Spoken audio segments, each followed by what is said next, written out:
we Namata nawe wotandika ebyo mba ndaba gy'olaga. Namata so kumpuliriza. Omanyi Namata nze nkwagala nnyo.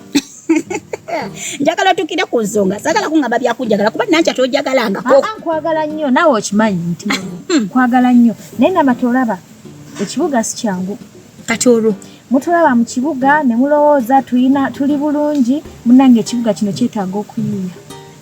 Kati kyogezaako okutegeera sinnakutegeera. Kati nina ddiiru gye njagala kuyingizeemu naawe. Omanyi nze Namata munnange nze ssente ezange nze sirina mulimu gwa kalakkalira. Wangi Nankya bulijjo. Njagala kubulira mazima kuba muneego oli muganda wange saagala nkukweke. Okola ki ku kibuga? Kati nze munnange nkozesa bwongo bwange. Wenaabo omuntu alina sente ezimuggyako naye nga Wangi maama. Namata naawe. Nankya siwulidde. Osose no nga toyina mulimu gw'okola. Sirina mulimu gwa kalakkalira kwegamba kale. Olingalo bunani. Era afuna sente tesiba na sente zange. Ayina sente gw'oyiye n'ojjako. Naye nga nkozesa amagezi gange. Sigamba mu nnyakula obusawo. Tatya nnyo naawe.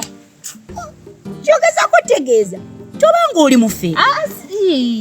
Ate naawe mba situuse ku bufe. Just nkozesa bwongo bwange. Bwongo bwendiirako. Kale nze neewuunya kuba buli muntu eyo omukyala akwegomba. By'omukyala. Nankya ffe nga tumanya oli ku kibuga buli omu agamba Nankya akola mu bbanka oba Nankya asimanya ali ku TV oba Nankya kumba oli eno bbansi. Bagambye omulimu girabika. Wekera ku mashono nnyo oba onoofuna. Teweewuunya. Kati lindako oyagala nange etandika okufera.